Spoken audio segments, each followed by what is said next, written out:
एक आन बान शान वाले साहब ने उनके सिर फिरे लड़के को अपनी नाजुक जान लड़की सौंपी थी। एक आन बान की जिनका रुतबा था, जिनकी शोहरत थी, जिनकी प्रसिद्धि थी, उस व्यक्ति ने जो है अपनी जान इनकी माँ क्या थी, इनके नाना की जान थी, उनकी जान बसती थी क्योंकि इकलौती संतान थी, नाजों से पाली गई थी। वो एक ऐसे क्रांतिकारी को सौंपी गई थी जो देश के लिए लड़ रहा था। उससे रोमांच प्लस में अक, रोमांच क्या है मूल शब्द, और अक क्या हो जाएगा इसमें प्रत्यय। क्या कोई परी कथा, मतलब सब कुछ ऐसा लगता था कि जैसे परियों की कहानी हो। परी कथा परियों की कहानी कि इनकी माता का एक ऐसे परिवार में आना, फिर दोबारा ऊपर से काम न करना, इनके पिता का जो है इनके खानदान के ऊपर रोब होना, मतलब सब कुछ एक परी की कथा के समान लगता था। नानी की सनक भरी आखिरी ख्वाहिश। सनक क्या होता है, किसी चीज की जद्दोजहद हमारे ऊपर, जैसे हम कहते हैं कि भाई मुझे तो जो है आईपीएस बनना है, तो उसके लिए हम कुछ भी दिन रात कड़ी मेहनत, तो वो होती है एक सनक। तो इनकी नानी की आखिरी सनक क्या थी कि इनकी बेटी का विवाह क्रांतिकारी से हो।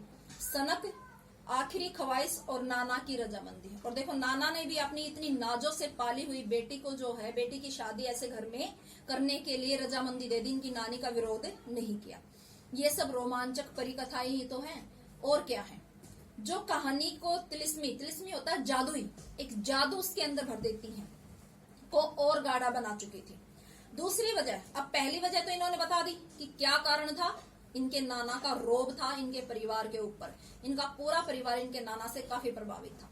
दूसरा कारण क्या बताती हैं कि इनकी माँ के काम न करने का दूसरा कारण है, दूसरी वजह माँ की अपनी शख्सियत, कि वो एक ऐसी शख्सियत थी कि उनमें खूबसूरती, नजाकत, गैर दुनियादारी के साथ साथ, देखो खूबसूरत भी थी, नजाकत भी थी, और साथ साथ गैर दुनियादारी। वो अपने पिता की तरह सोशल नहीं थी, सामाजिक नहीं थी। उन्हें किसी तरह का ज्ञान नहीं था कि घर में जो है पति के साथ या ससुर के साथ, सास के साथ या बच्चों के साथ, उनको बच्चे भी पालने नहीं आते थे कि किस तरह से उनको पाला जाए, किन के साथ कैसी बातें की जाए।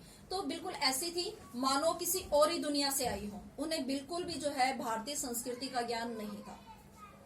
ईमानदारी और निष्पक्षता, ईमानदार थी, उनकी सबसे बड़ी जो खासियत थी वो क्या थी, ईमानदारी और निष्पक्षता। मतलब वो किसी के साथ भेदभाव नहीं करती थी, उनको जो बोलना था वो जो है टू द पॉइंट, जो अपनी बात को बोलती थी कि ये बात ऐसी थी।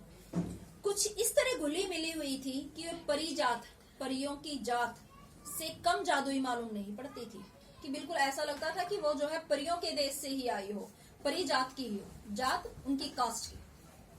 उनसे ठोस काम करवाने की कोई भी नहीं सोच सकता, ठोस कि कोई भी घर का कठिन काम क्या, यहाँ तक कि उनको रोटी सब्जी मतलब रसोई का भी काम नहीं आता था, तो कठिन काम कि उनसे घर का कोई भी काम नहीं करवाया जाता था। हाँ, हर ठोस और हवाई काम के लिए उनकी जबानी राय जरूर मांगी जाती थी।